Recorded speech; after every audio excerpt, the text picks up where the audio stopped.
तर नमस्कार मित्रांनो, आज आपण मस्तपैकी तयार होऊन आपल्या मित्रांसोबत निघालो फिरायला. कारण आज गणराज्य दिवस आहे. आज सगळेच फिरायला निघाले वाटते. मग ताई म्हणाले हे पाऊस टाकल्याने गाडी जास्त किलोमीटर धावते, म्हणून पाऊस आणि पेट्रोल दोन्ही सोबत टाकून घेतलं आणि मग आपण निघालो. आणि अर्ध्या वाटेतून सुजलला पण आपल्या सोबत घ्यायचं होतं, कारण आजचा प्लॅन एक्झिक्यूट करणारे आम्ही दोघेच होतो. मग आपण आपल्या लॉर्ड स्प्लेंडरने निघालो ट्रिपसी. फायनली आपण पोहोचलो आपल्या ठिकाणावर. तर कसं काय नागपूर, आज आहे 26 जानेवारी आणि आम्ही विचार केला सगळे लोक फिरायला जातात, तर आम्ही पण आज फिरायला बाहेर आलो आहे. आणि आज आम्ही काहीतरी एक नवीन एक्सपिरियन्स करणार आहे, ते म्हणजे गो कार्टिंग.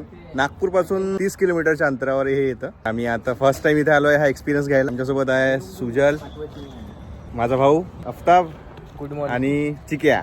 मग मेन यार्डकडे गेलो. तिथे सगळा सेटअप लागलेला होता. मी आणि माझ्या प्रिय मित्रांनी हे पहिल्यांदाच आपल्या आयुष्यात बघितलं असेल. आजपर्यंत फक्त टीव्ही आणि फोन मध्येच पाहिलं होतं. त्यात छोट्या छोट्या गाड्या पाहून लहान पोरांची खेळणी असल्यासारखं वाटत होतं. नवीनच काहीतरी विषय होता राव.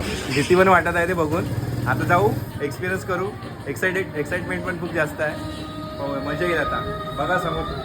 मग सगळ्यांनी अशा प्रकारच्या टोप्या घालून घेतल्या आणि त्यावर हेल्मेट घालून घेतलं. आपण कुठेही फिरायला गेल्यावर आपली सेफ्टी आपली फर्स्ट प्रायोरिटी असलीच पाहिजे. मग राईडच्या आधी दादांनी आम्हाला काही रूल्स आणि इन्स्ट्रक्शन्स दिले आणि मग सगळे आम्ही आपापल्या गाड्यांमध्ये बसलो. मग सर्वात आधी तुमचा भाऊ निघाला आपलं विमान घेऊन. घरी फोर व्हीलर नसल्यामुळे फोर व्हीलरचा काही जास्त अनुभव नव्हता, पण हे चालवायला काही वेगळीच मजा येत होती. मग माझ्या नंतर सगळे एक एक करून निघाले. काय सांगू तुम्हाला, आयुष्यात कधी फोर व्हीलरने ड्रिफ्ट नाही केली, पण इथे तुमचा भाऊ सगळ्यात जास्त ड्रिफ्ट करत होता. फर्स्ट लॅप मध्ये थोडं अवघड वाटलं, त्यानंतर सगळं सोपं झालं. गाडी दिसायला छोटी आहे, पण काय पळते राव. चालवताना गाडी उलटेल याची भीती वाटत होती, पण 100% सगळं सेफ आहे. खूप भारी वाटलं आयुष्यात फर्स्ट टाइम गो कार्टिंगला येऊन. खूप मजा आली. शेवटी तिथला पेमेंट करून आपण घरच्या वाटेला निघालो. शेवटची चहाची बैठक झाली आणि त्यानंतर आपला व्लॉग आपण इथेच संपवला. भेटूया दुसऱ्या व्लॉग मध्ये. Stay tune.